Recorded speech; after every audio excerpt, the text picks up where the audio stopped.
Dun, dun, da, da, da, dun, dun, dun, da, da, dun, dun, da, da, dun, dun.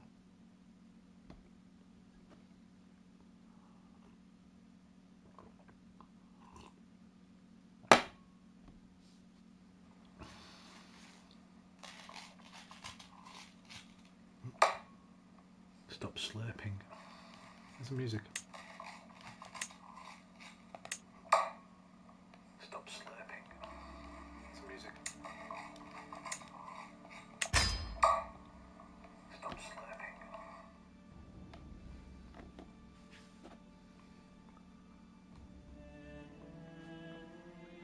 Right, now depending on whether Stephen pops along, this might be a very short stream. I forgot to play it yesterday. Well, I didn't forget to play it yesterday. I was stoned and asleep half the day. But it's only on sale until midnight, I think. Potentially tomorrow. Sometimes the sales go into the Wednesday. But they just disappear from the store, but you can still see the prices.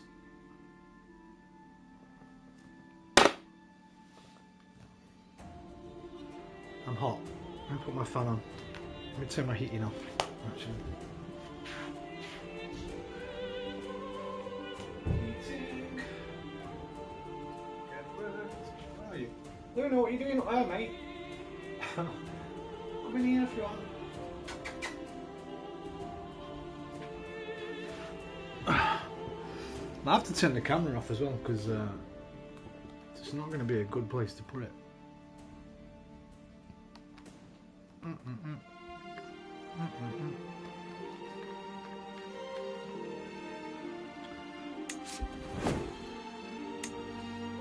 I should have waited actually until I know if Stephen was coming or not.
Oh damn, I didn't know there was this many.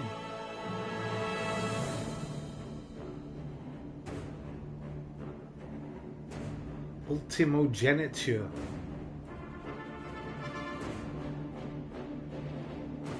What's this fucking Star Wars music?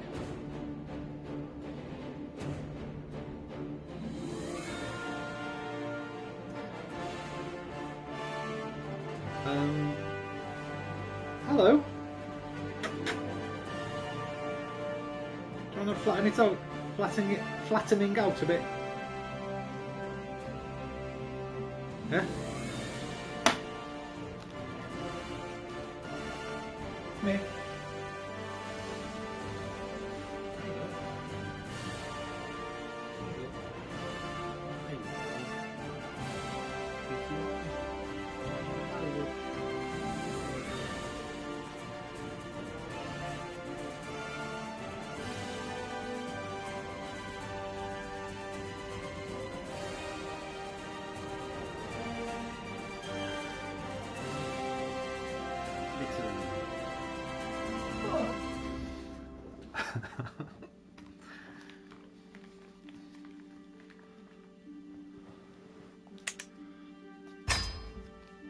Right, I'm going to crack on.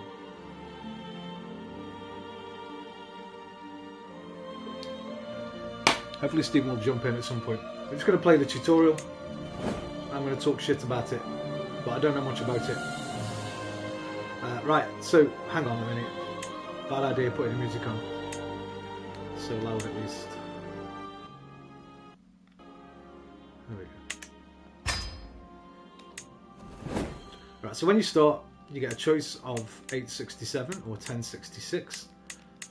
Three different, not periods, but I guess storylines. And in each one, a selection of characters that, what they called, paradox, is it? Have chosen for you, with relevant difficulties. The tutorial is actually Ireland, which is what we're going to do. It's not on here. Good afternoon. He's here. He's dropped in just in time. I just thought I was speaking to myself a little bit then, Stephen.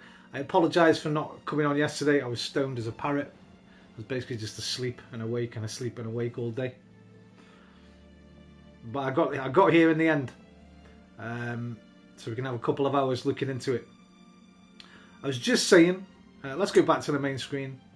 When you start the game, you've got this massive encyclopedia if you want to learn about everything in the game. A little bit like Bannerlord, how they've got one. So if you ever need to learn anything in particular while you're playing the game, you can just press start and go to this and look it up.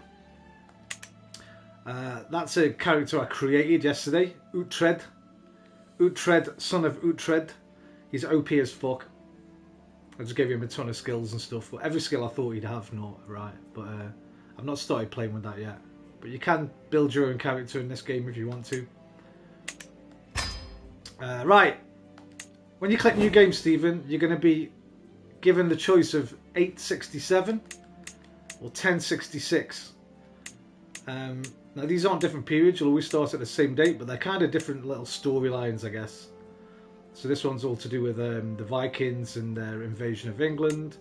This one's called The Great Adventurers. It's about the beginnings of dynasties, I guess. She's actually a really interesting character, this one. Durama Daura. And then these are the ones that the game's picked out for you, right? Like the devs have picked out for you to try. But if you want to, you can just go into here, play as any ruler in 867. That'll put you into the entire map. And then you can find anybody that's in the game.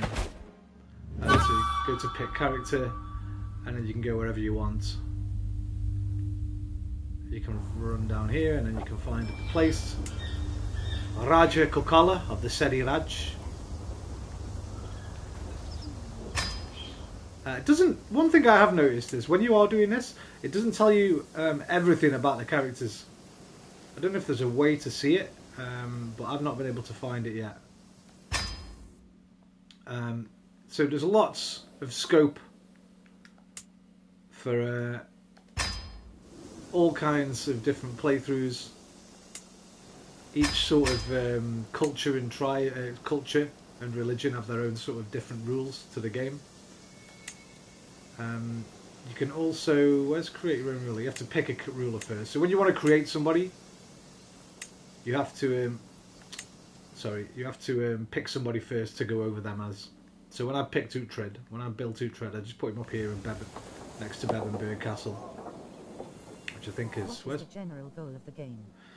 World domination. I guess most people would say that, but it's up to you, isn't it? You might just want to unify Ireland,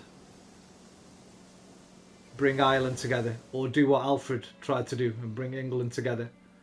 You might want to sort of choose your own goal beforehand, see if you can accomplish it. World domination's probably, I'm sure it's possible with certain, like maybe the Roman Empire or something in 1060, maybe the Roman Empire. But you're more likely to, for instance, if we look at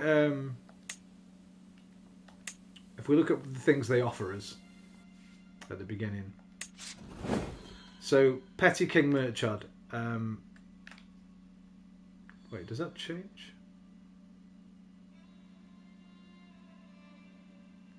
I don't think it does actually. But our first goal is going to be to unify Ireland because we're going to play the tutorial in 867.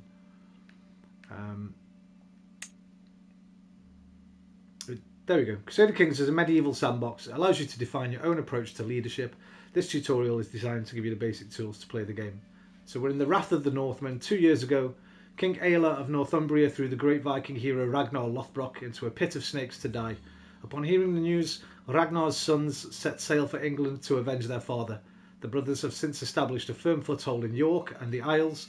The Anglo-Saxon kings have lost battle after battle. Their future looks bleak. But all hope is not lost, and a great hero could still turn the tide of history. Will you lay all of England under Norse rule, or vanquish the great heathen army from Anglo-Saxon soil?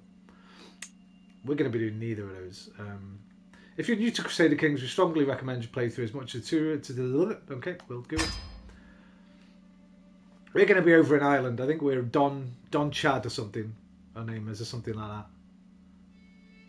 Something like Don the Chad. You're a medieval ruler. Your reign may be brief, but through your heirs you may bring your dynasty to prominence. Land is yours for the taking by way of sword or through marriage, and clever diplomacy can extend your reach far beyond the wildest dreams of any conqueror. At any point you can minimise the tutorial window, like that, and have a little look around and bring it back up, I think. Hold triangle. Yeah, holding triangle brings it back up. Also, whenever you want to, you can hold L3, which will bring this little pointer up. There in Ulster. Right.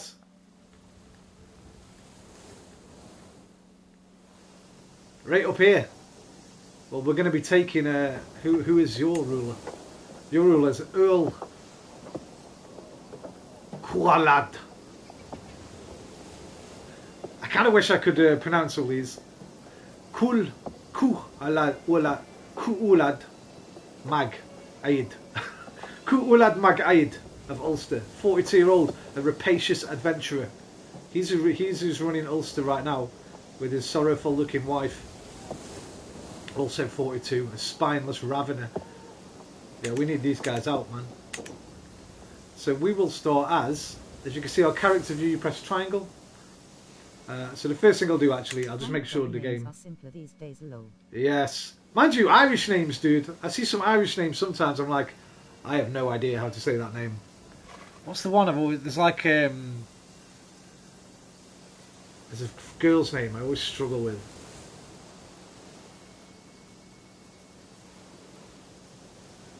Is it Clodach? I don't know. Some very strange spelling going on in the Irish language, man. A girl I used to work with, Sinead, but she had a sister. I'm pretty sure her sister had a name like that. I could never know how to say it. Hello.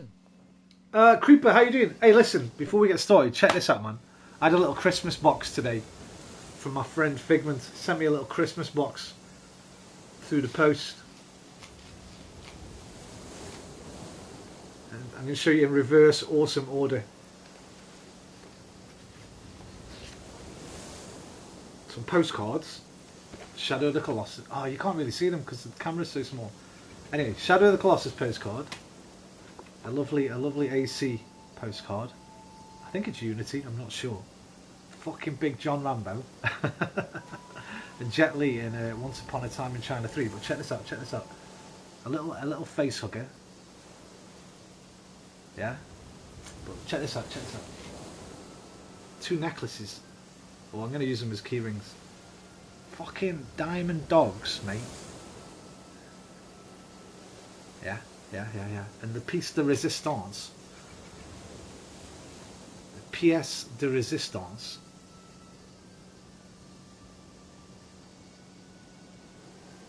Solaire shield. Well, his emblem. Solaire of Astora. Praise the sun. And a Fist of the North Star poster. Figgy, if you're watching, if you're listening, I love you, brother. Thank you very much. Right, anyway, Creeper, how you doing? Liam, how you doing?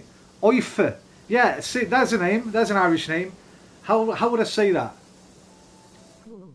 Yeffe? Yeffe? Yeah, Yaffe? Ife? Ife? How do you say that, dude? How do you pronounce that name? Right, Stephen. Here we are. This is us. So you press triangle, right? You see character view up there. You press triangle. Bang, that's you.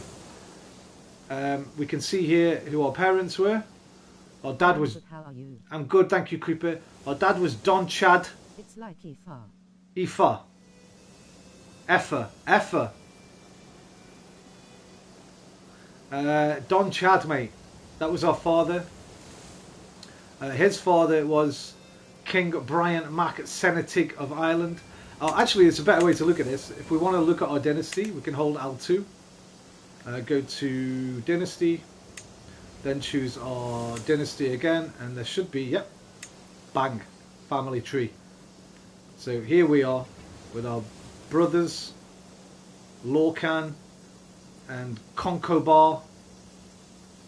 Our father, who is descendant of King Brian, who is descendant of Earl Senetig, Lorcandai, Lactandai, Kurkdal, and so on. We come from a long line. Look at this. A long line of kings all the way to Mog, Corb, Dal, Gikai. Is that guy a real person? Let's find out. You'll be doing a lot of this. Well, I do a lot of this while I'm playing this game. A lot of Wikipedia. Let me type that out and see what we know, what we can find out about this guy. Mog Corb. Mac Cormac. Is this historical accurate? Yeah, kinda. I think some of it's a little bit like what I was reading about the other day. Popping out. We'll see you later. Take care, Liam. So here we go. This guy is... There is his wiki tree. Mogga Cobb. Is that him? 0167. Medieval Irish legend and historic. Some of it's legend, some of it's tradition, some of it's from poems, some of it's straight up they got wrong. This guy is here. He was the sometimes called Mac Corb, son of the Chariot. According to medieval Irish legend and historical tradition, a High King of Ireland, he took power when he killed his predecessor, Maelgi Mulbthacht. He ruled for 6 years until he was killed by Umges Ollum, grandson of Labraid Longsek. He's said to have got his name when he repaired a broken chariot for his son.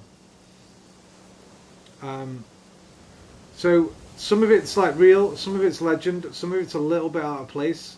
I think some of them are like based on real people. I'm not quite sure how. The problem is, Stephen, I guess, what anyone will say to you from these times, it's called prehistory for a reason, right? We don't really have any well, we don't have any fucking evidence for any of it. A lot of it's from like legends and pictograms and all that kind of shit, right? But Fair enough. as obviously as we get closer, I think after like the 1066 onward stuff, it's a lot more historically accurate, just because of I guess it depends where in the world you're playing. But I know William the Conqueror, right, when he took over, he started doing the Domesday Book, didn't he? Which is like an accurate record of Britain. I think Alfred as well.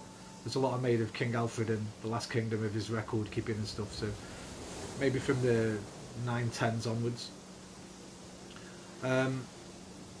Right. So this is us, Petty King Murchad. If we scroll out, no. If we've got Munster. Oh, this the bit that's surrounded in blue is ours. So we are the Petty King of Munster, and over here, running this part of it, is the Earl of Ormond, our steward and vassal.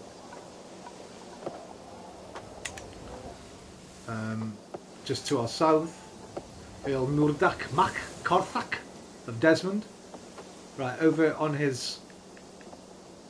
how am I going to do this? Let's go through it bit by bit. Let's start with us. Right, this screen, Stephen, this shows you obviously our player heir. He's going to take over if we die. He's our son. We can click down here to go on his character and press circle to go back one. If we go down to this bar here and press X, these are our traits. So we are a skilled tactician, it gives us a +6 in martial. We're a logistician, which helps us with our supplies. We have a temperate personality, a wrathful personality, and an impatient personality trait. And as you can see, they all have buffs or debuffs to certain stats and certain things that will happen in the game. For instance, an impatient character will get on less well with a patient character and vice versa. These are our score, or like our stats essentially. Diplomacy, martial, stewardship, intrigue, learning. We can affect those by when we find a wife, and by hiring better people to our council.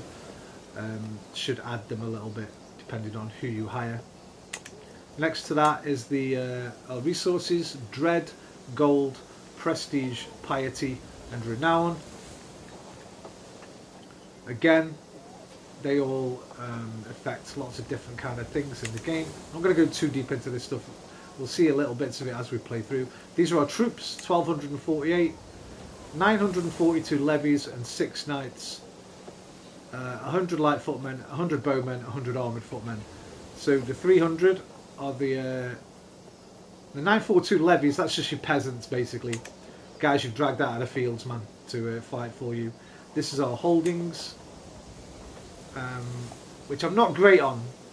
The building stuff and the holding stuff, I don't know a great deal about. I just kind of build until I run out of money. I'm probably doing it all wrong when it comes to that. It says we have 3 titles and 1 claim. Here we look at our family, our child, and our brothers, who we might want to murder. I don't know. And in relationships, this is where your rewards and your lovers go. This is your court, and they're your vassals. Right, if we look at the top menu, the most important one is probably this, I think, the council. Right, so these are like your generals, basically, but for your different things.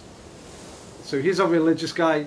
He's only got a 5. You can see the score next to the book. He's got a 5 for learning. So we'd kind of want to replace him. It won't let me right now because I'm in the tutorial, I don't think. Normally you can press square on this and it'll let you replace him. Anyway, let's go through the tutorial bit by bit, and then I'll add to it as we do it. So, there's no one way to win, only different ways to enjoy your story as it unfolds. Hang on a minute. Shit. Okay, I thought I'd lost that. At any point you can minimise. Okay, next. Right, camera, okay, that's pretty self-explanatory. Pausing the game, you just press the touchpad. You're going to want the game paused a lot. Sometimes you'll see blue highlighted text. Yeah, this is cool. So whenever you're in a menu and you're like, it says, ooh, what's a, you see duchy, oh, what's a duchy? You can like put your hand out, put your little hand out by holding L3, it brings that little thing up. Mouse pointer, and then if you click on something, it'll give you a whole new screen to teach you about that. A duchy is a title, ranking below a kingdom and above a county. The holder of a duchy has de jure rights. If you don't know what de jure is, you can click on that. It'll open another one telling you about what de jure is. So a lot of easy way to get lots of information. Next, let's talk about the game. Everything takes place on the map before you. The world consists of large and small territories, landed titles held by various rulers. Titles are represented by elaborate coats of arms shown as icons on the map, as you can see dotted around. The icon representing your realm is that of your primary title, the most important and prestigious title that you hold. If you hover over your character portrait, the glow of arms over your realm capital, Hlumnik, whatever that place is called, will glow and the entirety of your realm will be highlighted. Munster is your primary title, which is why your realm is named after it. You also hold the Earldom of Thomond as a separate title, probably Thomond, I'd imagine. If you zoom out, it will read Munster on this part of the map because you are the top ruler of the area. And if we zoom out, there we go, it says Munster. But it's made up of Ennis, Thomond and Ormond. Our capital is always the one where your coat of arms is, our coat of arms being the 3 lions. 3 lions, eh? Okay. Next. As a ruler, you can only hold so much land on your own. You will often have other rulers helping with the administration of the realm by holding land titles within your borders, making them your vassals. To find your own land, your domain, you can use the go to location option in your character radial and zoom in. Once closer up, you will see blue labels on the baronies that belong to you.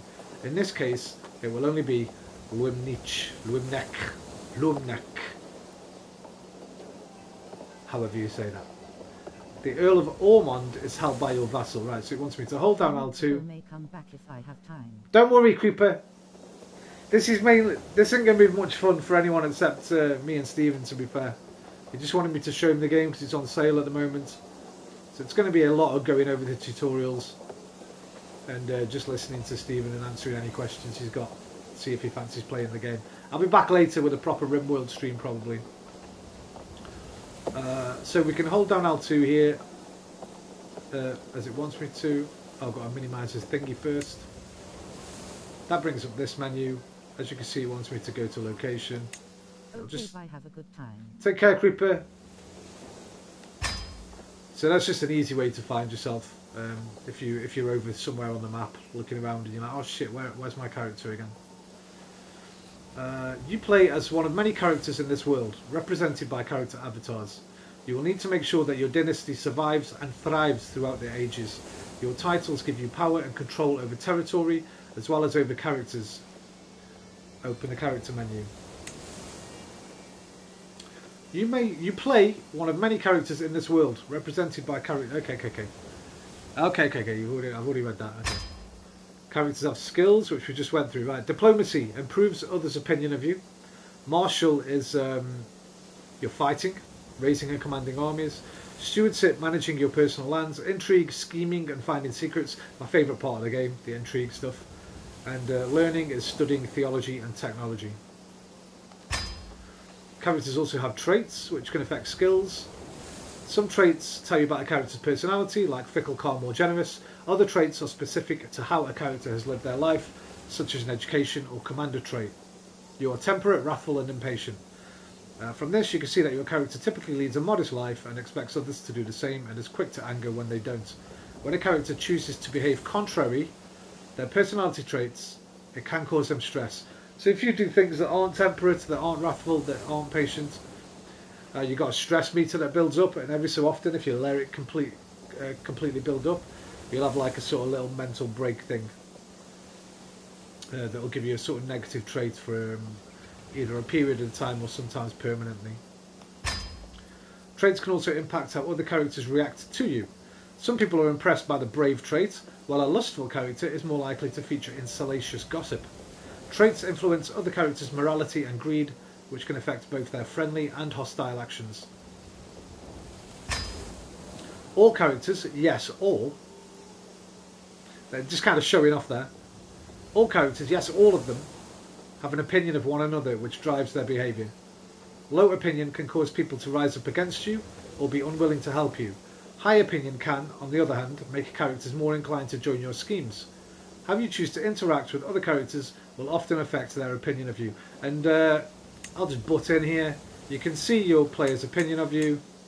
+9, -16, -6. See those numbers just sort of lower middle, just above where it says what they're doing. Here's are easy to see, -16. If you want to, you can go on that character, press square, and then you can do things like sway them. So this is like an intrigue scheme. Basically just kiss their ass for 23 months, and there's a 44% chance you'll progress and increase the guy's opinion of you by 25. So that's one way of getting their opinion up. Another way is just to give them a straight up gift. He wants 105 gold. We wouldn't give that if we had it, or we do have it, but we're not going to give that. That's a quick and easy way of gaining opinion. And you can offer wards to let them look after your children, or is that the other way around? Offer guardianship, let them look after your own children, and ward, I think, is to let them look after a child in your court. And obviously the hostile things will have the opposite effect, will make their opinion of you go down. Granting titles is a good way of getting a lot of good opinion. But you don't want to be doing that all willy-nilly like. Right, carry on. Gold. To further your goals you will need gold. Among other things, gold pays for buildings, armies and bribes. Gold is collected passively from both your holdings and your vassals as tax. Larger vassals and more important holdings tend to give more tax. However, money cannot buy everything.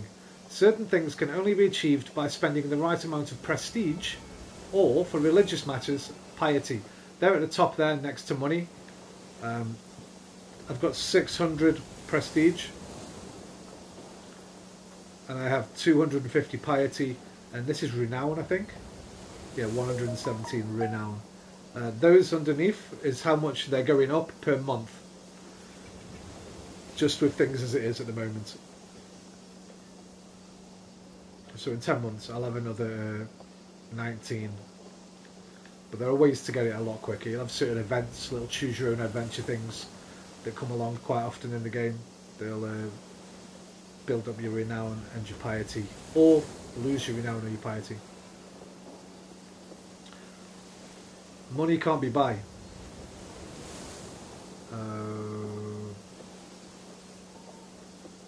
You can see the current stage of your gold, prestige and piety in the bar to the top right. They meant top left. Bar with stats is a bit like Civ. Yeah, it's like kind of like all those kind of games. Thingy's a bit similar, Stellaris. I don't think the Civ guys made this, did they? But this is the same guys that made Stellaris, I think. Prestige tells you how respected you are. It can be earned passively over time by holding many titles, for example, or actively, such as by marrying into prestigious dynasties or fighting as an ally in wars. Whenever you earn prestige, you build towards your next level of fame. Levels of fame make other characters think better of you and bring powerful ways to wage war. Let me just click on level of fame a minute. Character's level of fame measures their general reputation. The levels are disgraced, established, distinguished, illustrious, exalted among men, and the living legend. I think it said we were established at the moment. Can't remember what we were. Have a little look. We are established yet. We're progressing towards distinguished. Some actions cost prestige, like declaring war. These actions allow you to leverage your celebrity for your own benefit, and characters will not think less of you for using them. Spending prestige does not affect your level of fame progress, just your current prestige. With a lot of piety, you will have an easier time interacting with your head of faith. As you are Catholic, this is the Pope. Piety can be gained passively from the learning skill and virtuous traits, or actively from pious actions such as going on a pilgrimage. You also have a level of devotion which builds over time whenever you gain piety and can have positive effects for your character.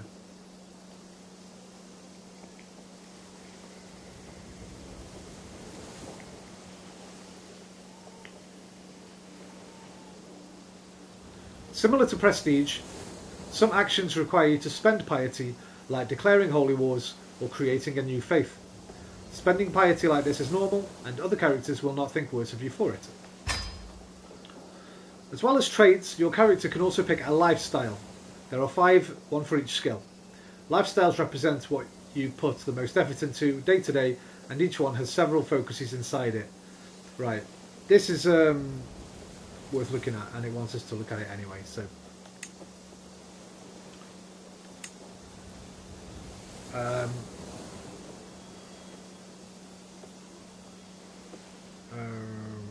okay, every focus gives you a unique bonus and makes events associated with that focus more likely to happen. As time goes by, your character will earn lifestyle experience for maintaining a particular lifestyle. When you acquire enough lifestyle experience, you can select one of that perks. There's a lot of perks. I'll show them you in a second. Perks represent you practicing and developing yourself over time and offer unique bonuses. As an example, the strategy, authority and chivalry focuses all grant martial experience, which can be used to acquire any of the martial lifestyle perks. Completing perk trees leads to different lifestyle traits. To continue, select a focus. Right, so because of our martial education, you can see there in the black box, we gain 30% more experience if we choose martial. And it looks like we've already got some perks in this one. We've got them all in this tree, except for the last one, strategist. Shit. Hang on. Right. So, depending on how you want to start playing the game, or how you want to make a character, you're going to pick one of these. Diplomacy focuses on understanding people and their motives, how to handle other realms, and how to win unwavering loyalty. Martial is obviously all about war.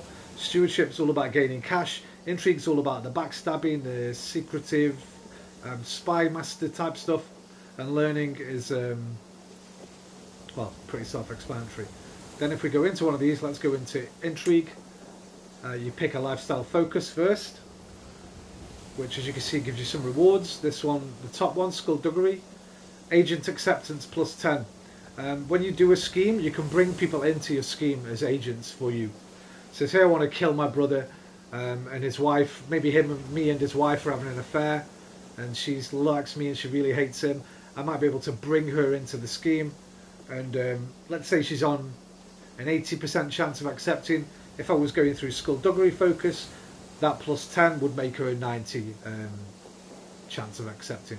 It also gives you a straight plus 3 to your intrigue score, which is going to help with everything intrigue based, and will give you 25 intrigue experience a month. This one is all about seductiveness, 20% fertility, 10% on your attraction, and 20% on your seduction schemes.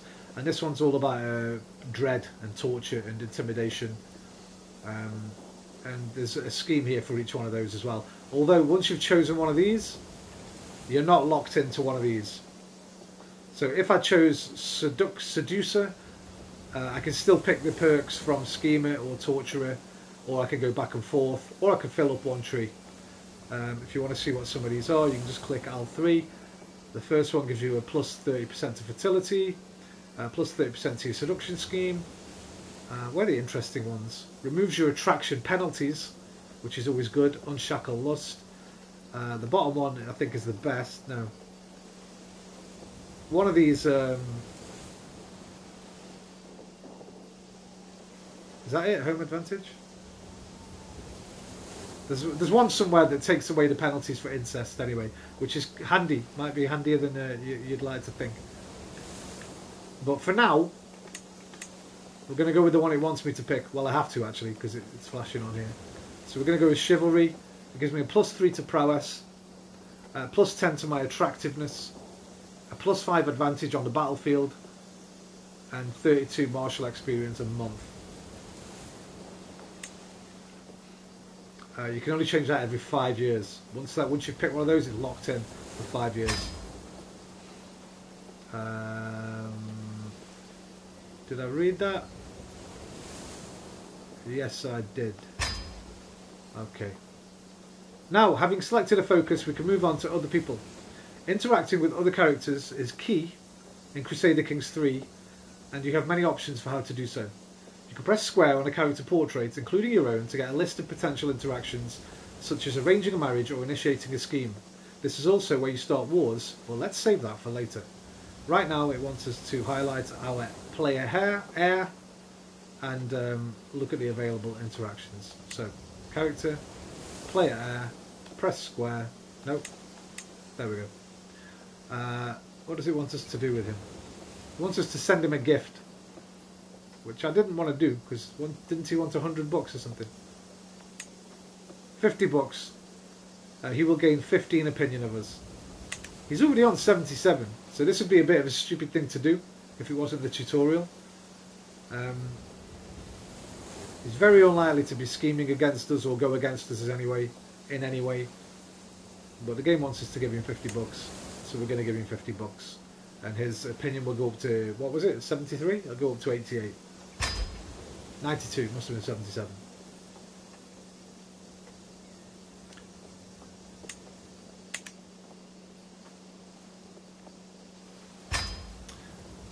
Everybody likes gold. Send a bribe to your player heir. We just did that. Well done. You have successfully increased somebody's opinion of you. Note the feed message in the lower right. That's, you just press L1 and R1 together. That brings up these. There's a list of them. And you can, once you've had enough of them, you press square to delete them. And they're gone. Certain opinion modifiers last forever, like family bonds. Others will wane over time, like the fading memory of receiving a monetary gift. If you highlight a character that is not you in their tooltip, there will be a breakdown of their opinion of you. Is it due to marriage alliance, a gift of gold, or simply that they appreciate your honest nature? You can look at that by... So let's go into the characters. Let's go into him again. And then if we hold L3 to get our little tooltip thing. There we go, it tells us. We're his father, so plus 50 just for being his father. Plus 10 for these Confederate partition things. I don't know what they mean. I think that's the law we run by. Yeah, it's how our titles are divided equally between our children. We get a plus 5 because we're in the same dynasty. A minus 3 because of our personal diplomacy. So something in our diplomacy conflicts with his. We've got a plus 10 because we're the same temperate virtue, and we've got a plus 15 because we just gave him a gift. That's going to deplete by 3 every year, so in 5 years that'll be back down to normal and he'll be on 77 again.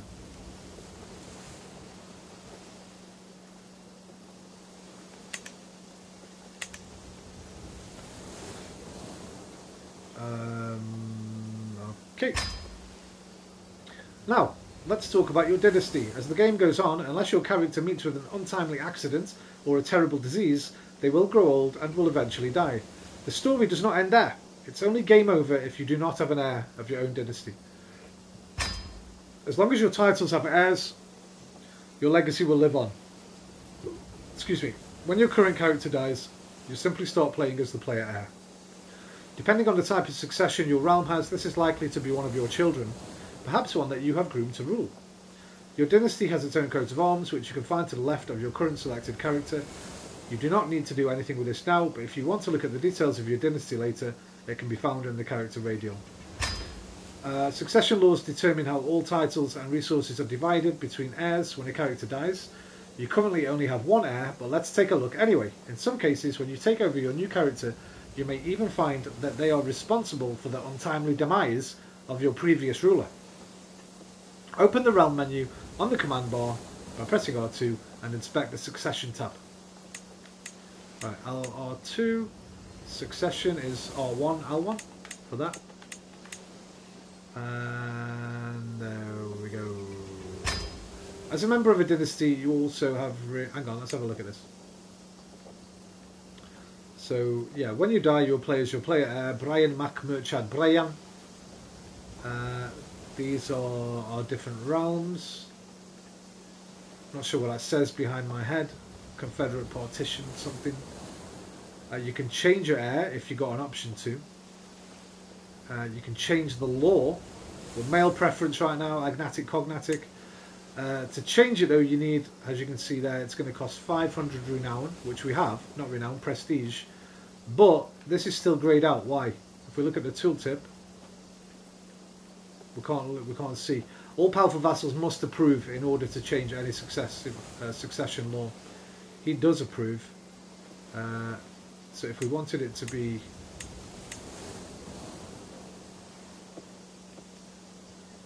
It's not letting that. I think because we're in the tutorial, some bits are locked out for now. But you come in there if you want to change your laws or your succession thingamajig. It's very confusing. When you play this, you're going to want to... if you play it, let me know. I've got a few YouTube channels that I can recommend that go into each little sort of bit, into the nitty gritty.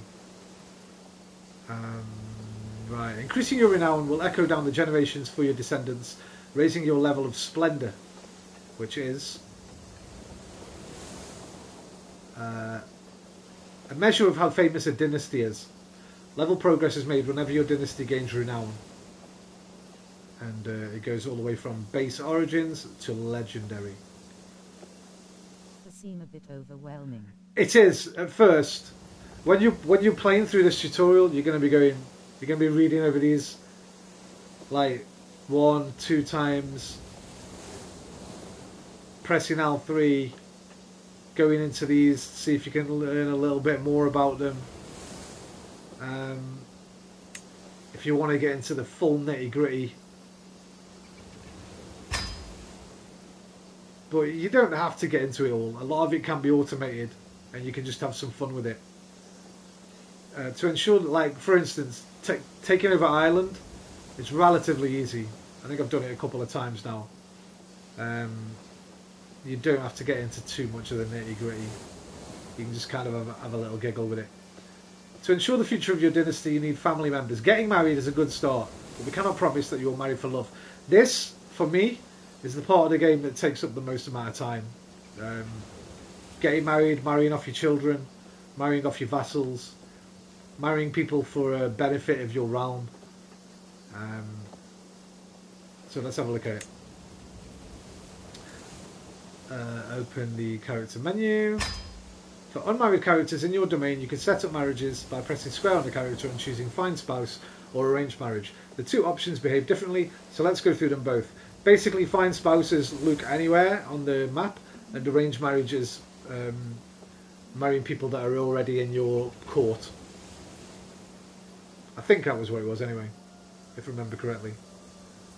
Highlight an unmarried character and press square to open their character interactions, which is us. We're not married. So let's find spouse. Let's get married. For unmarried characters, you can set it, yeah, blah, blah, blah, blah. Choosing find spouse opens a list of potential spouses. They hail from courts all over the world. Choosing arranged marriage also opens a list of potential spouses, but only with people from the court of the character you selected. Right, I got that right. Your own character is visible on the left because this marriage needs your approval. Whoever is the liege of the other spouse will appear on the right side, as the union will also need their approval. Arranged marriage can be useful for matchmaking between your courtiers or for setting up a specific marriage alliance. One thing I like to use that for is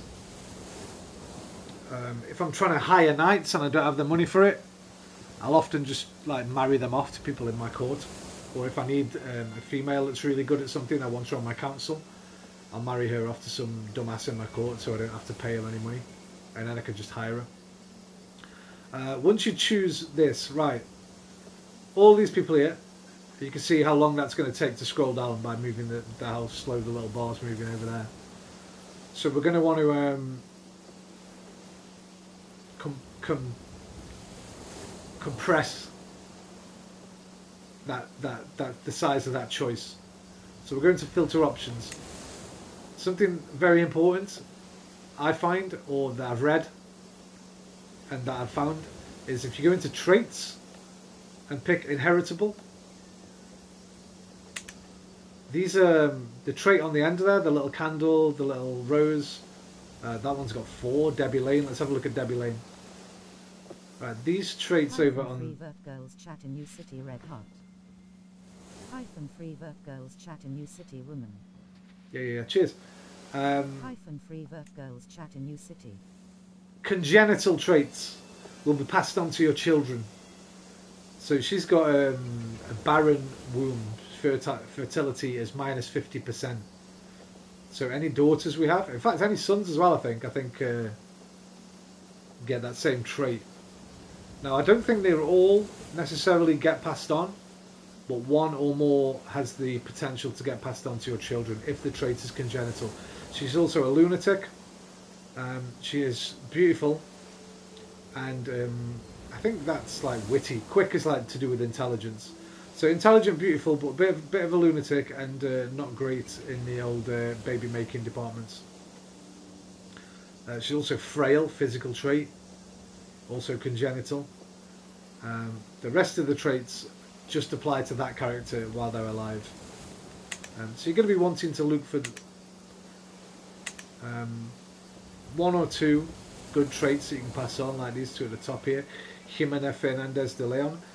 Once we've got only people with congenital traits, then we can choose to filter them in terms of different things. So alliance power is probably a good one to have if you're at war a lot, which we might be. The Vikings might come and concentrate on us after they've taken over Scotland and stuff.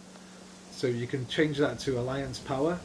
Now the most suitable for us is this 4-year-old Geerbarge de Marsan, daughter of Count Anair, whose liege is her father.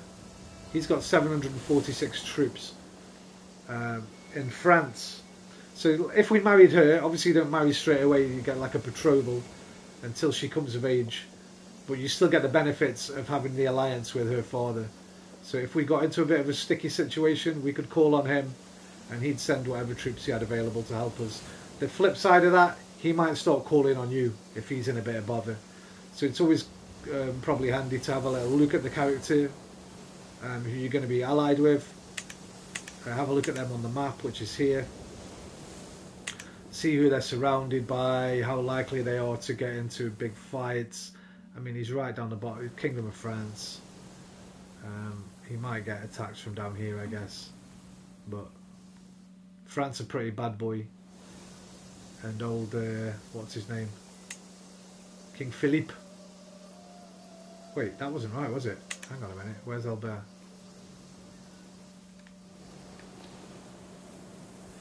Excuse me! His liege is also his heir. Duke Guilherme of Aquitaine. He's a vassal. Right, so this guy here. 2,492 troops is backing him up. And if we marry his daughter, he'll back us up. Let me get the thingy menu back up. The thingy menu, yeah. There are many factors to consider when choosing a spouse. To help you out, there's a filter function available to pare down the list of candidates. Aspects to consider include potential, alliances, skills, personality traits, expected fertility, and more. Some traits are congenital, meaning they might be inherited by your children. Perhaps someone like that, perhaps someone with a trait like that is a good place to start. When you've selected 2 characters for your marriage, you're presented with the details of the union. Bloody, bloody, bloody. Right, it wants me to get married now, so I've got to actually get married. We will just marry Jimena Fernandez because she's ready to start making babies. No, she's not. She's got chaste. And we are lustful, are we? Well, chaste means her fertility is down by 25%, and personal scheme also has -25. So if we want to sway her or seduce her, it's going to have a debuff on it. She dislikes intimate contact, avoiding the temptations of the flesh. She's shy. She's generous and comely, an adequate bargainer. Let's go for someone a bit more fortune builder, quick, calm, generous and just. She sounds a lot more. That top one's great. See there underneath the coins, you can just about see the stars. Maybe she's got a 3-star rating in stewardship, so she's going to help you make that green. Ooh. So if we look at our stewardship now, I think we might be able to see it change in a minute. Let me look at mine, which is 9. 9 stewardship. I think if we marry her, I can't remember for sure, but I think she'll give us a boost to ours. So we can always, if you want to, you could have a matrilineal marriage, more useful when you're playing as a female character. Obviously, that means any children you have will go to their family rather than yours, or the woman's family. Right, so done that, got married. Excellent, may you live long and happily together. The toast message at the top of the screen. We recommend you use fine spells for your heir as well. They want us to marry our son off. Okay, I understand. Family is important. The player heir will always come from your dynasty and most often from your house. In the future, it will not hurt to keep an eye on your family and their line of succession. Depending on their succession laws, you might end up inheriting titles along with land and vassals from your relatives. Not everyone in your dynasty will be landowners, but every plot of land on the map has an owner. Sometimes that owner is you, sometimes it's one of your vassals, and sometimes it's another realm entirely. Lot to learn. I don't think I'm the best person for this, Stephen. I'm kind of listening to myself as I go along, and I'm thinking, you're not selling this game, bro. You're just making it sound confusing as fuck. You're probably putting people off it. I don't want to do that. We'll go through it a little bit more, and then I'm going to suggest some other videos for you.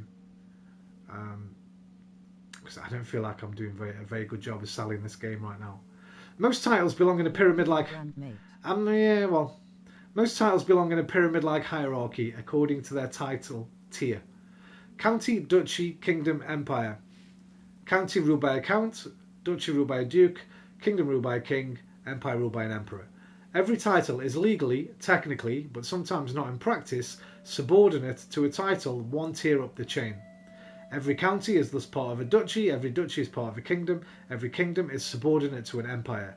If these higher rank titles are held or created by someone with enough clout to enforce order. Note, there are many dynamic names for these titles. Your current ruler is in charge of a petty kingdom which corresponds to the duchy tier. There are also barons, you have one, the mayor of Innis, the minor rulers of a single holding subordinate to counts. Barony tier characters are generally of minor importance and are not playable. We say legally because as Crusader Kings 3 lets you play with history, there is no way to guarantee that a king is actually in control of all the titles that his kingdom is supposed to contain within its borders. We call this title hierarchy de jure, which I think means the day, right? No. What's jure in French?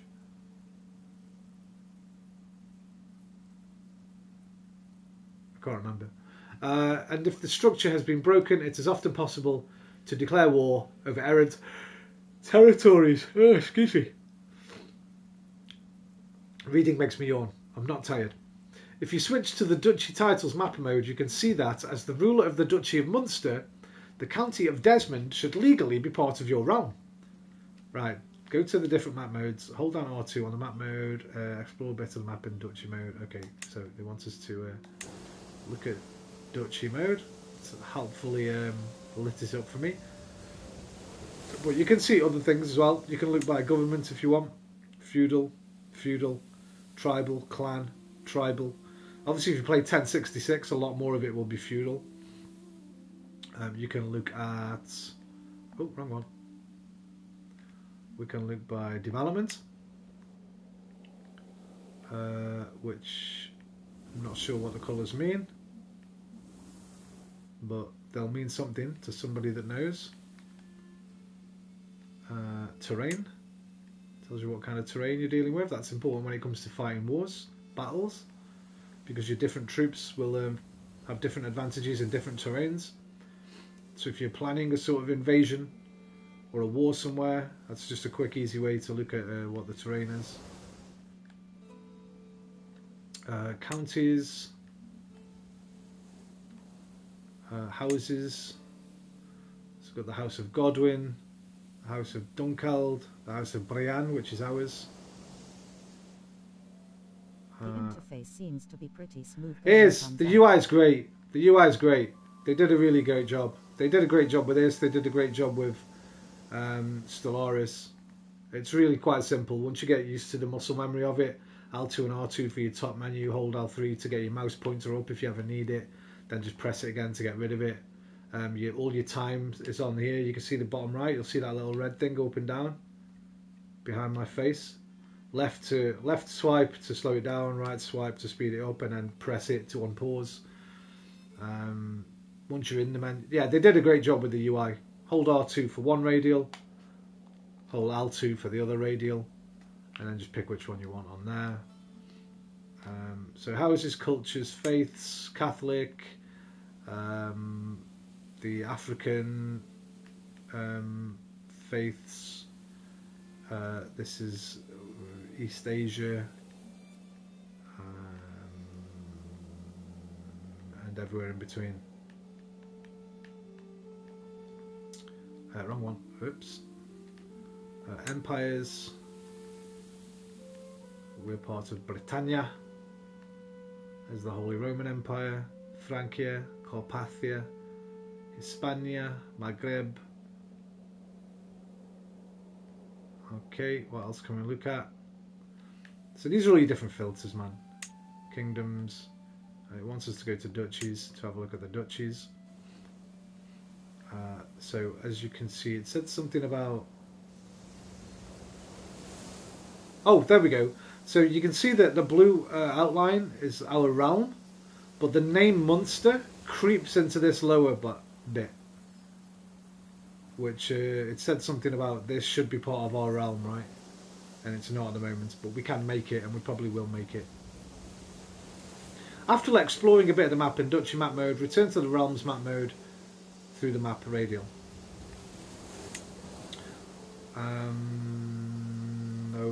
Okay. The de jure title of Munster consists of 3 counties. Their names should be visible on the map. Thomond, held by you, Desmond, held by a neighbouring ruler, and Ormond, held by your vassal. These counties are made up of smaller pieces of land, baronies, the individual holdings of a realm. Holdings represent settlements in your land. Holdings provide different levels of taxes and levies, as well as buildings that you can construct and upgrade, depending on the holding type.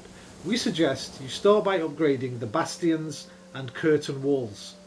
All buildings and building upgrades in progress will be shown in the quick access bar at the bottom of the screen. Yeah, that's not shown up yet, but you'll see that in a minute when we start doing something. Press circle to minimize the tutorial window. Select your capital holding, select bastion and curtain walls, and upgrade it. Right. So yeah, Ormond, as you can see, has 3 parts to it, the capital and these other 2. So each one of these little things, you can put different buildings in, like a trade port maybe if you're next to the ocean, markets, well, you'll see them in a minute when I choose one for Lumnick. Select your capital holding with square. No, that's not right. There we go. Oh, I'm not on it, that's why. There we go. You have to click on the name, not the coat of arms. And then when you're in here, you go to holdings or 1, and then we can either construct a new one, which would go in there, or we can upgrade what we've already got. I think it wants us to go over here, actually. No? There we go. So this is our castle, built on wetlands. It tells you the amount of tax, the amount of loot if somebody raided it. The levies are how many soldiers are based here. The supply limit is all to do with supplying your soldiers when they're at war or during a siege.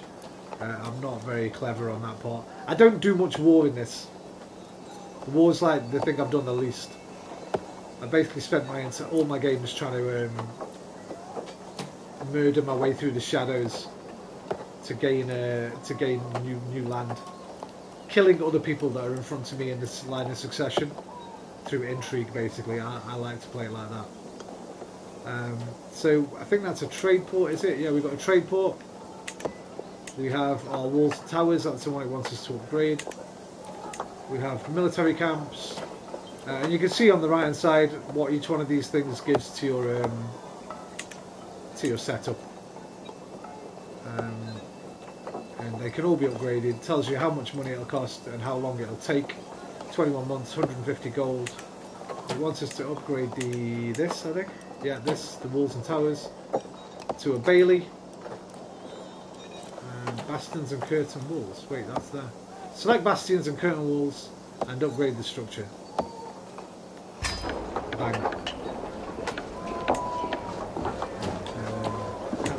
Cancel. Underneath now there should be, might have to just click the timer on it. won't let me. It won't let me unlock the time. But usually you'll get a little thing there. Oh no, it's there, right at the bottom of the screen. If I press L1 or R1 now, that'll go through that menu. This is us building the Bailey. This is what it's going to give us, +2 to our 4 level, +300 to our garrison. And it'll finish on the 23rd of May, 1069. 3 years. Oh, we're playing 1066, not 967 or whatever I said. Tutorial's 1066. I got that wrong. Let me pull out of there because that's noisy. I get the tutorial back up. Right. Well done! It will take some time for the building to be ready though. Lumnik wasn't built in a day. Feel free to close the walls and towers construction window. Once your construction is completed, you will receive the benefits of the building or the upgrade that you chose. Let me get a drink. My mouth's already starting to get a bit dry.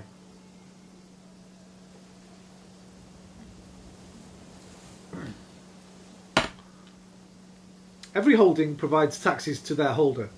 If that holder is a vassal, they will in turn pay taxes to their liege. Taxes are your main source of income. Obligations can affect how high or low these taxes are. Being at war can affect the level of control in a county, which in turn affects taxes. As a ruler, you are likely to be the liege of at least one vassal. These are rulers who have sworn fealty to you and are thus part of your realm. Vassals supply you with gold through taxes and soldiers' levies. It is possible to be both a liege and a vassal at once. Which is, I think, what we are, right? Oh no, we do not have a liege.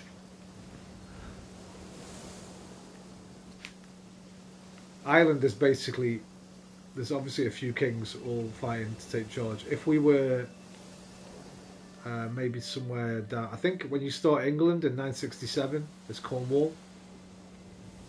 You're kind of the king of Cornwall, but you're under King, I think it's Alfred's dad at that king, who is it? Harold, I think. Can't remember. Right. Open the realm menu by pressing L2 or R2. Inspect the vassals tab. Right. Vassals. As a ruler, okay, yeah, we read that. So we have Earl Ragnvald Sitrigesson. Is our steward and our vassal. At the top of this list is the ruler of Ormond, whose land you can see on the map. This is an earldom, a county tier title inside your realm. Come here for an overview of things such as your vassal's current opinion of you, whether or not they are considered powerful, and the levels of taxes and levies they are currently providing you with. So his opinion of us is 14. He doesn't fear us. Is that our dread or his dread? I think that's our dread. Vassal limit is 1 of 20. He's on the council, so he gets a +10 for that. He doesn't like our culture group or our personal diplomacy. He's a patient person and we're impatient. Oh no, he is terrified. He's terrified of our dreadful reputation. Trembling before you, he's never likely to oppose you directly, is what that says. I don't know if you can move these. Like obviously, if I was using a mouse and keyboard, I'd be able to just drag these windows around, but I don't think you can on console. They just open and you have to just close them again if you want to move them.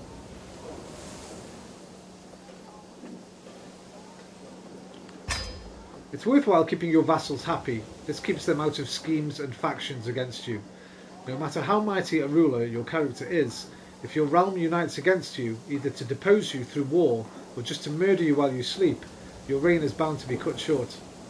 Some of your vassals might serve on your council, making their opinion extra important, as they will be trusted with councillor tasks.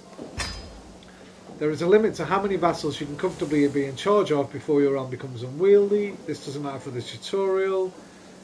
If you end up exceeding your... yeah, that's stuff for later. 20 vassals. I've never had anywhere close to that many. Your realm is a complete body of land and titles that you control, including the areas held by your vassals. Right now, for you, this means the county is called earldoms due to your Irish culture of Tormund and Ormond. When domain is used, we are instead referring to the land that you own personally without vassals, which is Tormund. Some things that happen will only affect your domain, Tormund, while other things will impact your entire realm, the duchy, or the petty kingdom of Munster. It's all very... There's a lot to do. Even me, I've played the game a few times. Reading through these things again are confusing me. I'm thinking, yeah, what? Do I actually know what that means? Probably not. Note, there is a limit to how much land you can hold personally. 2 of 6. That's 6 domains. We have 2. As you have no spare tiles to give away, you cannot currently do this, but you would otherwise find it in the character menu, visible when you open character actions with square. Managing a realm is a lot of work. As a ruler, you have the help of your council. These can be either vassals or members of your court, and they can act as your trusted advisors. There is a council position corresponding to each skill, and married rulers will also have their spouse assisting them. Open the council menu in the command bar. Next. Councillors can be set to work, and they all do things differently. You can change your councillor's tasks by selecting a button near their portrait in the council view. Being a councillor, fuck, honestly I'm not tired, I don't know why, but reading, and especially reading out loud, makes me yawn to fuck. Being a councillor is a prestigious position. Powerful vassals expect to be appointed and will be unhappy if left out. That's always a problem I've always had through the game because, so for example, most of these guys are pretty good, but he's shite and he's not great. At certain points you're going to want to replace them, and if they're already somebody like him that's minus 14, once you just kick them out, then you're going to get like a minus 50 from them, so it'll go down to minus 64, and then from there on inwards they're going to start bitching at you and moaning. They're going to want a position. Sometimes it's better just to murder them or banish them or something, just to get rid of them and make sure they're not going to start any uprising against you in the shadows, poisoning the minds of others and stuff like that. I don't know whether that's a clever thing to do or not, but that's something I do. So let's say I've replaced him, Earl Ragnvald. Well, not him because he owns Ormond, but let's say I replace this guy. At some point, it's not letting me do it yet because of the tutorial still going, but you could press square here. In fact, if we get through the tutorial, it might let us do it. Understand. Can I do it now? Schemes are long-term goals aimed at another character. They can have hostile goals like the murder or abduction of your target, or be more wholesome, such as befriending. Open the intrigue menu on the command bar, inspect the schemes tab with LOL1.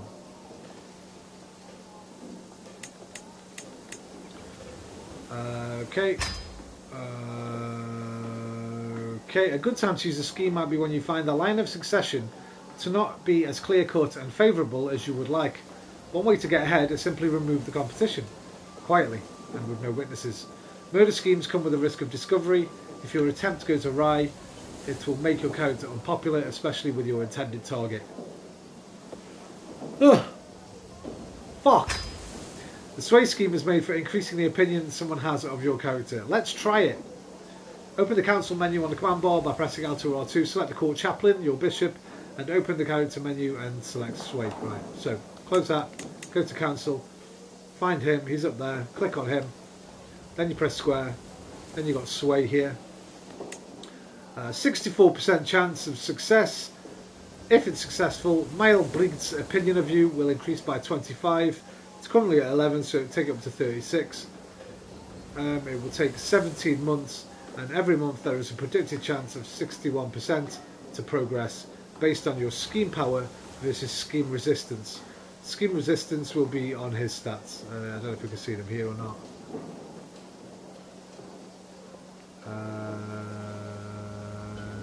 Don't think we can. Right, you started a sway scheme, that's that in motion. Once it's set in motion, your scheme will slowly progress over time, blah blah blah blah. In this case, it's affected by your diplomacy. And our diplomacy is... Oh, our queen is in now. Our petty queen. She's on assist ruler. Hang on a minute. If you're unhappy with the scheme, you can always cancel it, blah blah blah. Open the intrigue menu, inspect the scheme. Right. So if we remember before, I wanted to look at my treasury. Was it on 11? Or was it on 9? I can't remember. But if we go on our queen, no, on the council page, and press square. Well, it's not letting me at the moment. It says assist ruler. If you once the game unlocks this bit for the tutorial, you can press square, and you could pick for her to assist the different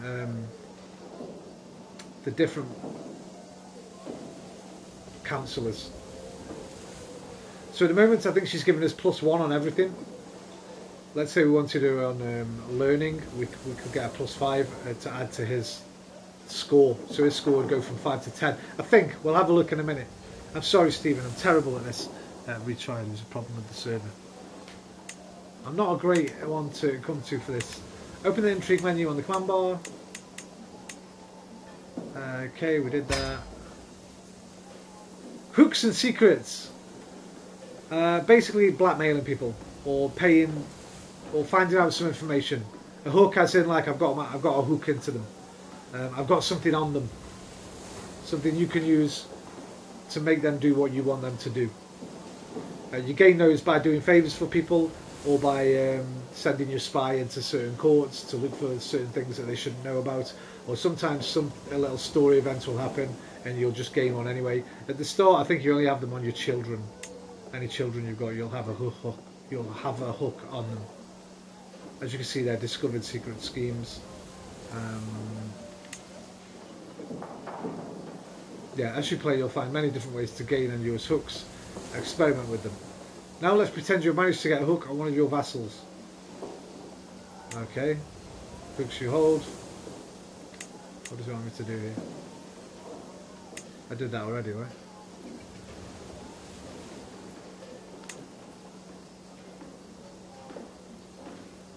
You know, no secrets. Next. This weak hook can be used for a number of things. For example, you can increase the obligation set by the feudal contract. To access the menu for changing your feudal contract, go to your vassal list in the realm menu. You may notice that some interactions are not immediately visible.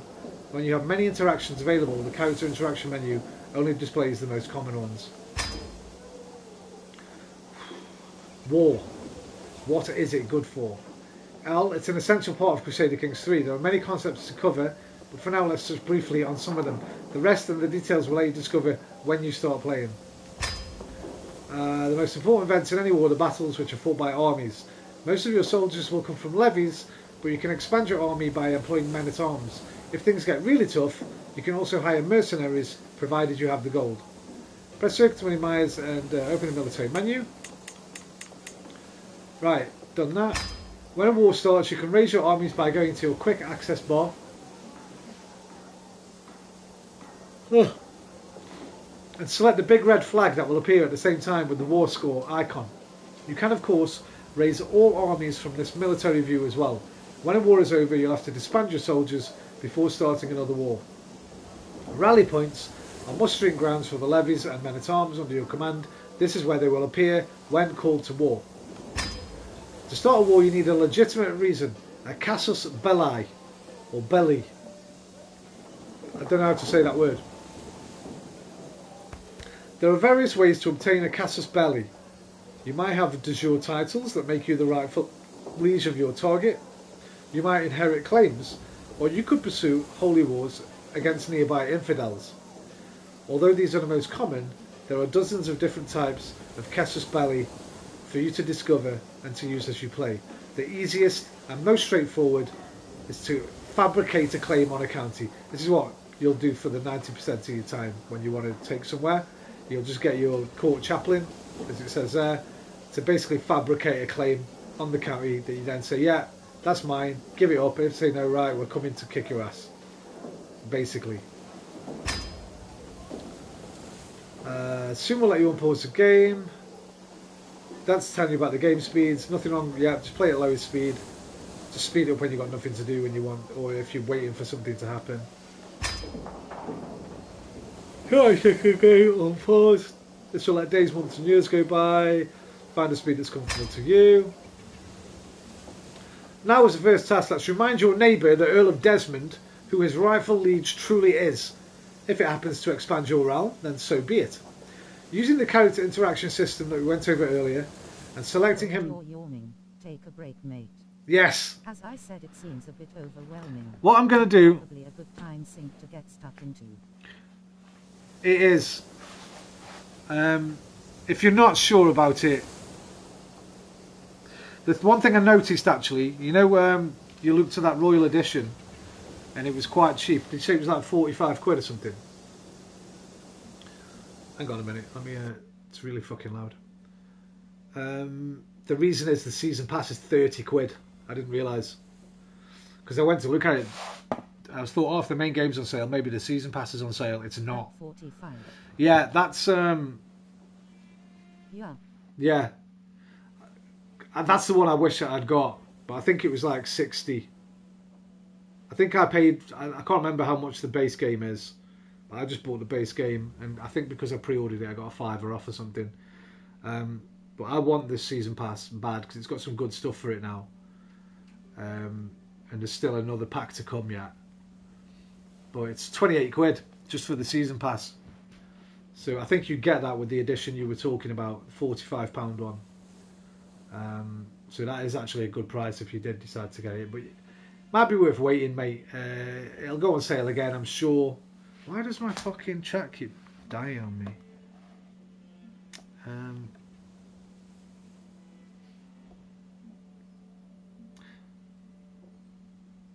You streamed this before, yes? No, I've never streamed it. Just because I don't think I feel like when I'm playing it, I have to fucking have my head right in it. And so being distracted by chat a lot of the time would just like put me off and make me forget things. Also, I don't know how interesting a game it would be for chat to watch. It's pretty fucking... I mean, you're basically looking at that for a lot of it. Or looking at that. Or looking at that. Or having little things happen. So like, I can show you here how I'd quickly do this. They want me to take this over. I don't think I can fabricate a claim on it right now. I can just declare war, it looks like. Yeah, I can just straight up declare war on him. So you choose your Casus Belli, what you want to do, which is seize the Earldom of Desmond. The objectives, it's going to cost me 50 prestige. He will become our vassal if I win. Allies will share 400 prestige.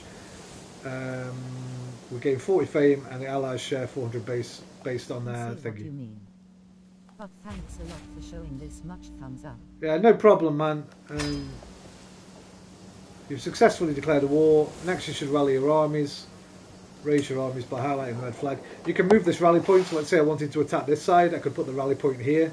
So the armies wouldn't have to trudge all the way across this part of the land until they got there. Once you're in the military, you can either go manual or automated. So you can put all this to automation if you want to. Which is what I used to do. Then you raise your armies here. Bang. I understand. There's my army. Get rid of this for a minute. I can do this bit. There's my army. We're going to want to attack his capital, so we just click on them. First army of Lumnage. Click on the capital. They'll start moving. Once I unpause the game. It's probably heading into battle with enemy forces. This can be head-on battle. Blah blah blah blah blah. And then once you get and you beat them in a fight, there'll be a siege. So you probably want to speed this up just to get the war going. We just got married at the same time as I go to war. And then you'll get these little things will pop up all the way through your game. Oh, now this looks cool. Yeah. So,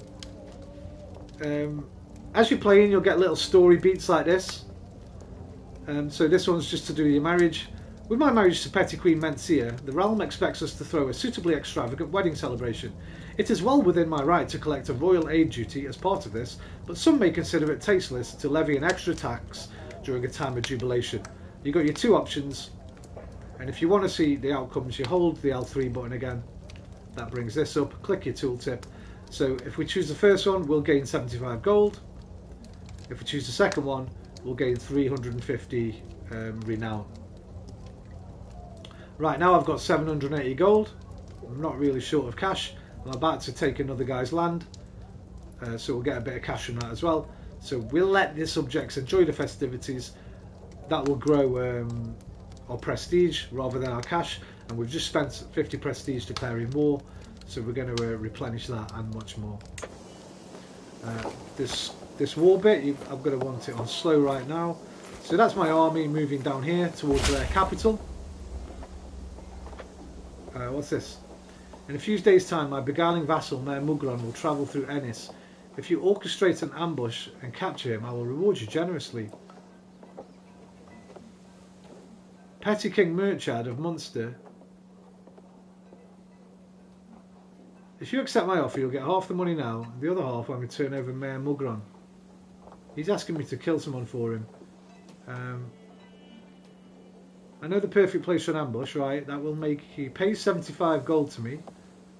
There's a 55% chance we will capture Mayor Mugron, who will lose 35 opinion of us. Petty King Ayed will pay another 75 to us. 30% chance is... Why is... I pretend to accept, but warn Mugron in secret. So I get my money. Who's this? Hang on a minute. Petty King Aidmig Tag of Connacht.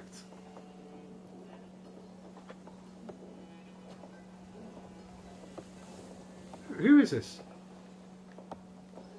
Munster. That's we're Munster. Oh, he's talking to me. Connacht. So another king from further up wants us to do his dirty. You get a weak hook on him.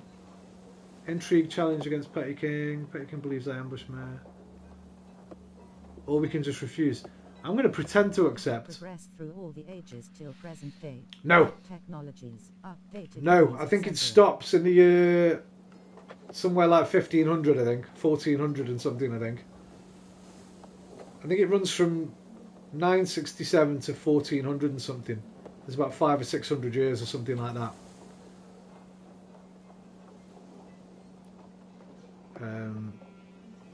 Okies. Yeah. Right, so because... Let me just pause the game. Where's Connacht? Right.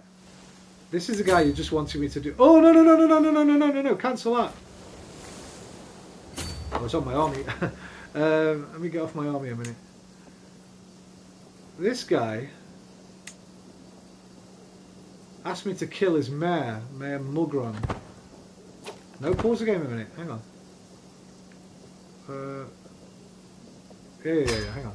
Let me see this guy's cancel.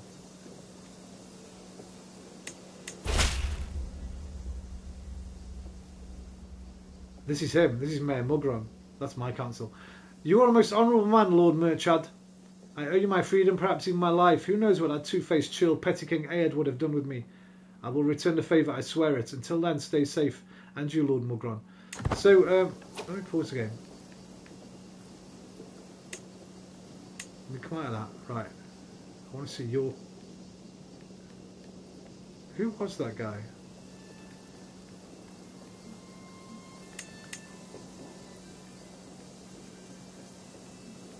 That Mugron guy.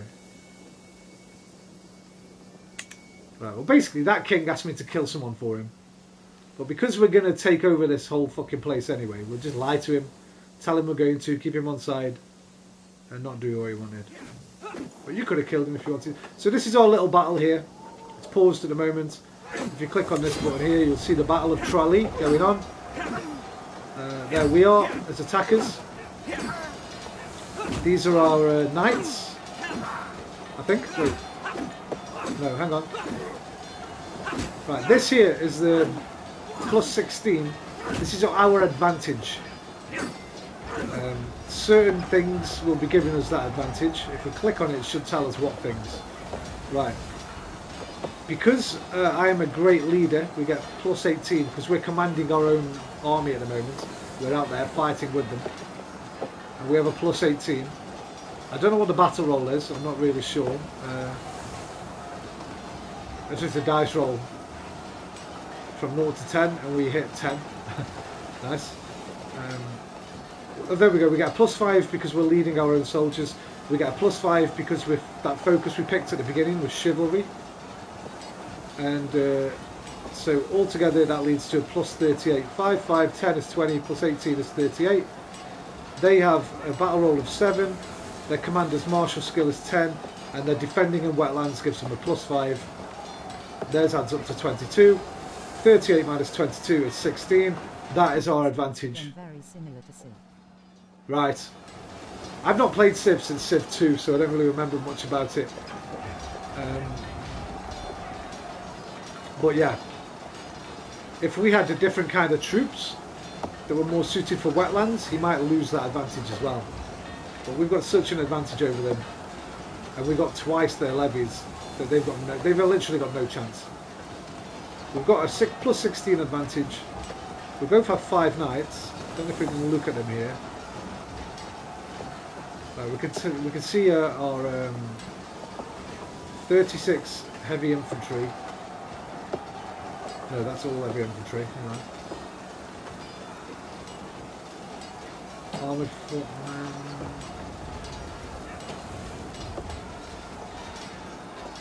I thought we'd be able to look at all 3 of those, but... Oh yeah, there we go. What's this then? That's the damage they're doing, right. So if you want to get into it, if you're like big on the war side of this game, which I'm not really, at the moment anyway, maybe in a future playthrough, there's a lot of stuff to delve into around warfare. Quite a lot of strategy involved. I've basically had it on automatic for the most time I've played it, and just not got into any like really scary fights. They have armoured footmen and light footmen. We have armoured footmen, light footmen and bowmen. Don't know what this number is. It's 10 and 7.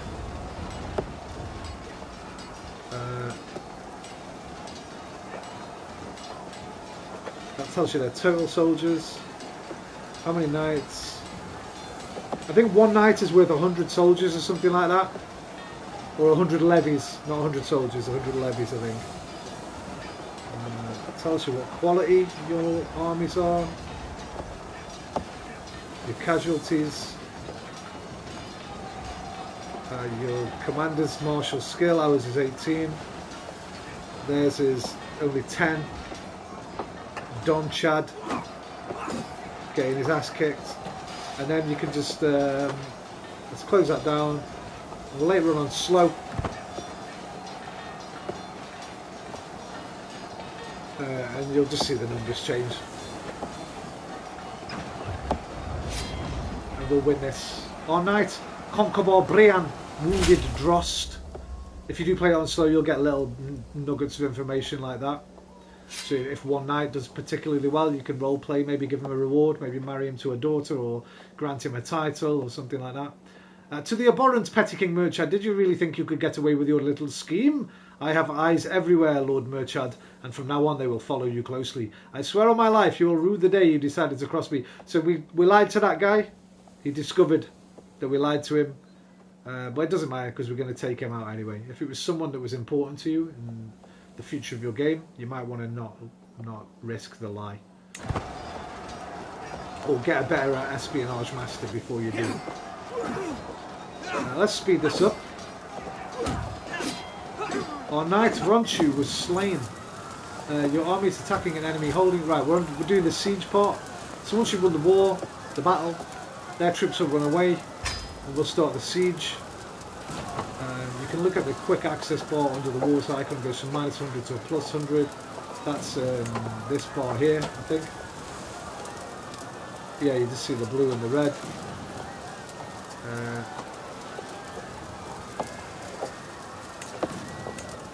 Was it that one or was it this one? Yeah, it's that one.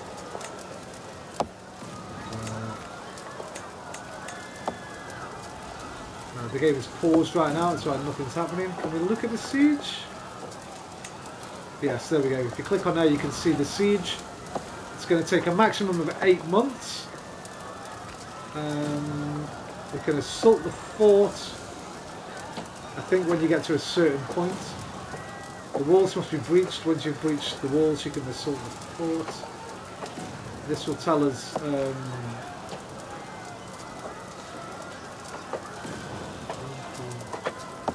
not sure what that means. 1.2 a day. Probably the hit points, how many hit points we're knocking off every day. I am liking the look of these bits. Yeah, the siege parts. There's a siege event every 20 days. So that'll come up shortly. This should tell us, I think that's their supplies, I presume, not ours. Might be ours.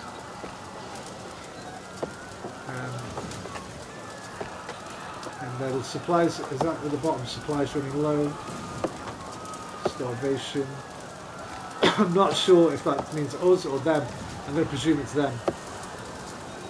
Over there you can see our brother died. Our brother Lorcan was slain in battle by Don Chad Mac Korthak. So we gained 20 stress there. If we look at him, did he have any children? He did. He had 2 children. A 19-year-old and a 17-year-old. Our nephews are now orphans. Our brother is dead. Our half brother is dead. He was unlanded, so I don't think he had any claims on anything anyway. So we didn't have to worry about him in terms of like him stealing our land or whatever. But now we only have one brother left, who is our knight, and he's actually fighting for us. So he's that guy, right? No, that's this guy, Earl Ragnvald. I wonder if I could have forced him to fight, by the way. Let me just check something, because on your military page, if you go to where is it? Yeah, your armies and then knights. If you click on knights, if you want somebody to not fight in a war, like you don't want them to die, typically your I don't think we've got any here. Well, your son, for instance, your player heir, you can forbid them from fighting. And if you want to force somebody out there, maybe you want them to pass away in a non-dodgy way, like this guy, Earl Ragnald. He's our steward, but he also owns that bit of land in our realm. If you wanted him to die, you could force him into the battle, and seeing as he's got a really shitty prowess, a 0, there's a good chance he'd die in the battle. There's no point us doing that, but you can do that, especially if you've got somebody that's challenging your claim on a certain piece of land. This guy isn't, he's just a vassal. It's still our land, essentially. Our land! Right, we unzip that again. Right. Wounded, my injured cousin. My cousin, Tordilbach, has been wounded and his flesh has contracted foulness and swelling. If the right kind of treatment is administered, and Jesus is merciful, he should make it. Now, if you've got a good doctor here, I didn't get a doctor yet. There might have been more options. He's just going to gain the trait wounded, and he's going to gain infected wound, which if we click on that, gives him a severe penalty to his health. Maybe if we'd had a doctor in place, you can hire a doctor at the beginning of the game, should be the first thing you do. I forgot because we're doing the tutorial. There might have been an option there to do some surgery or treat it in some way.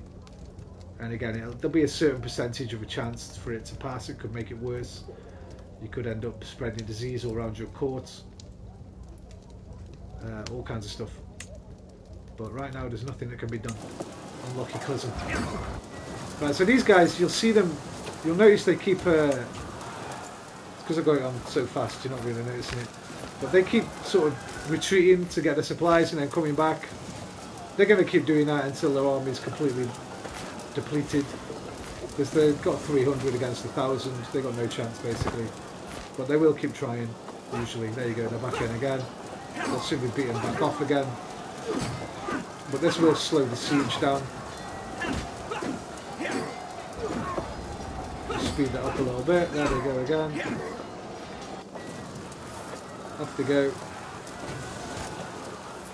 and they'll go back to their town over here. Now what you could do, I guess, I could split this army and send one just to deal with these over here so that they don't keep disturbing the siege.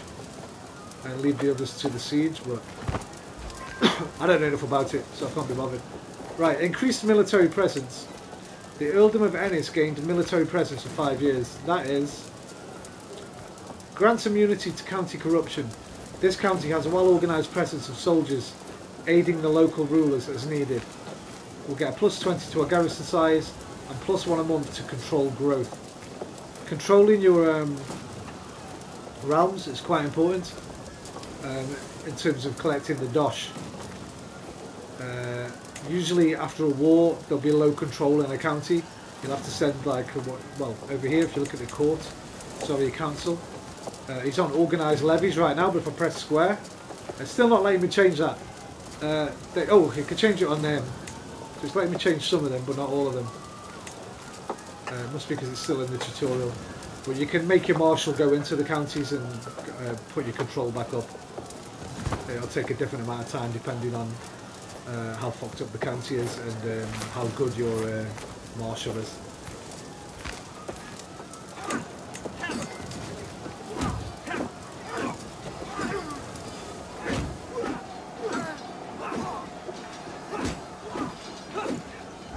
So we can just fast forward through this because all that's going to happen, they can just keep going to come back until they are no more. Our councillor died. That was the guy that got injured before. He was our chancellor. So we need to appoint one. He's our best. Domnall Mag Aed. He's got a 10. He's got a 10. Our nephew. Always good to put family in. Less likely to betray you, I think. As long as they like you, of course. Right, your steward Earl Ragnvald has slain my son in a dishonest brawl. This is that guy again from Connacht. Apparently our Earl Ragnvald, who we've seen a couple of times, who owns Thomond, he's killed his son. We don't really care. He's -77. Good one, Ragnvald. We'll just keep annoying this guy because we're going to go and beast his town at some point anyway.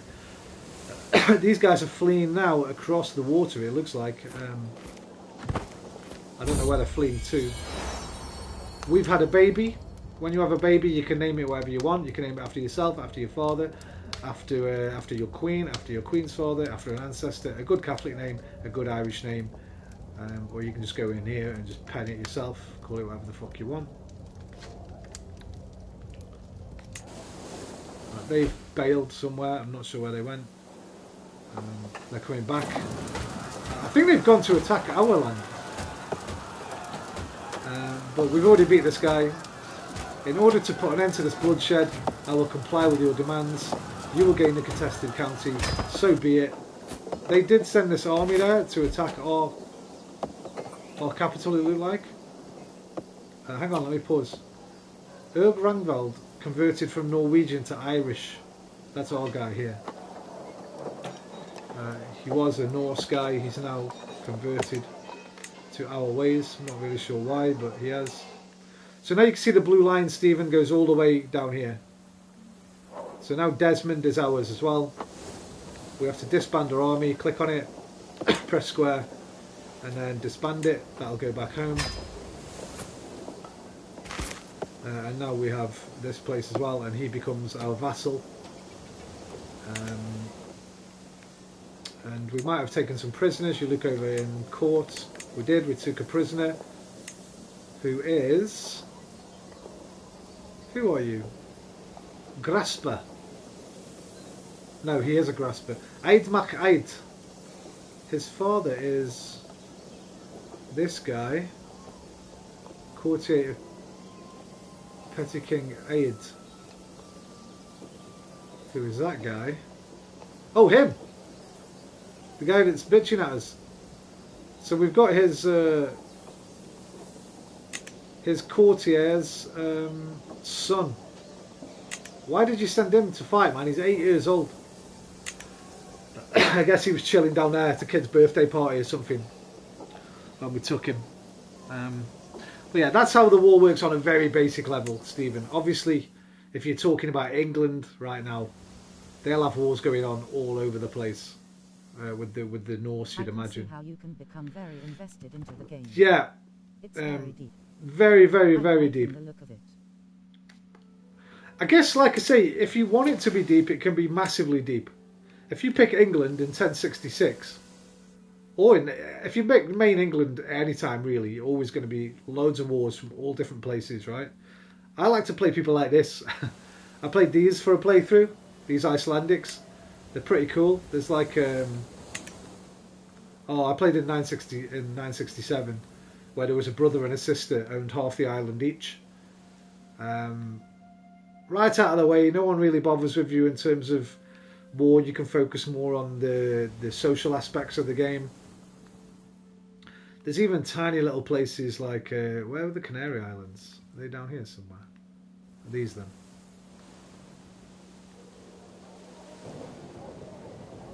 The Canary Islands.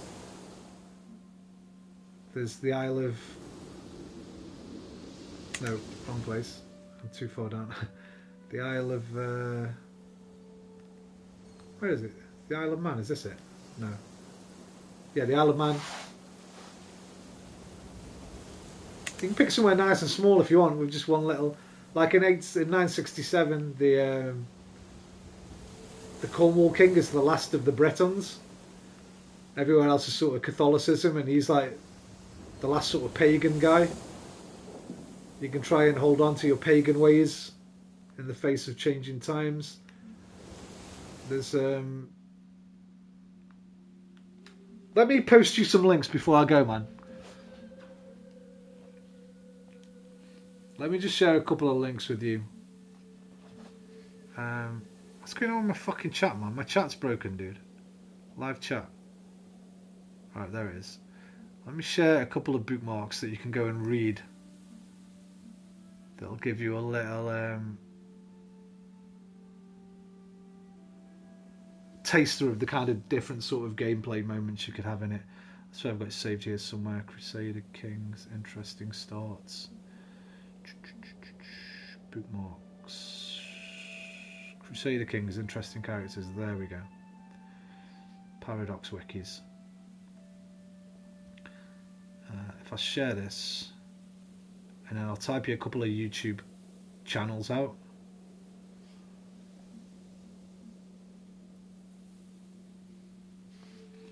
Right, are you there, Stephen? I'm sure you are. You would have said goodbye if you weren't. Okay, we'll check them out. And again, thanks for taking the time to show us. No problem, man. I'm just sorry I couldn't show it in a bit more detail, really. But I'm gonna give you a couple of channels before I go. They'll have they've got some good sort of 1 hour long tutorial videos that go through the same kind of thing, but they know what they're talking about. First of all, I want to share this with you. This is just a little readable. https://ck3.paradoxwikisting_characters. That'll give you a list of different characters in the different religions on both of the timelines, and tell you a little paragraph about what you can expect from playing through as them, some story suggestions for how to carry them through, and then check out this guy on YouTube and this guy. But the first guy in particular, Zieli. Oh no, Zieli. That's it. Zieli's very. Italian Spartacus. Yeah, Zieli in particular. If you just, he's got a playlist. In fact, I'll just link the fucking playlist of tutorials. There it is. Where's share? Okay, I can't copy the link for that. Complete beginner guide to CK3 in 2022. There it is. Let me share that. Copy link. Bookmark the first link and we'll check them out. Thanks, man. Yeah, if you just go to that Zieli's page and click on his playlists, he's got like an 11 video playlist of tutorials. Scroll to the bottom of it, you'll see this one here. And that's a good place to get started. Really, he'll probably explain things a lot better than I did. https://y outu.b/oqij. I'm going to get some food. And I'm going to look after this one. Look at this one. Look how cute she is, dude. Oh, fast asleep.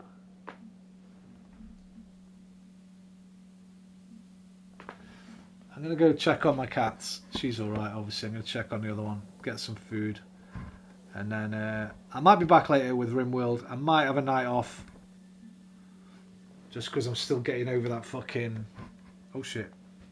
A couple of days smoking I've just had. Still. But if not, I'll be back tomorrow. Back to normal tomorrow with RimWorld. And hopefully some DayZ as well. Catch you later. Thanks again. No problem, man. I'm sorry I couldn't do it justice, but with those links there and with what I've shown you, hopefully giving you a little bit of an overview and help you maybe make a decision, probably in the future, if not now. Take care, Stephen. Have a good night. Adios amigos, au revoir mes amis, arrivederci miei amici, auf Wiedersehen mein Freund, sayonara, do widzenia, zaijian, alvida and good night. Love you a long time, see you next time, take care of yourselves, most importantly, take care of each other. Namaste.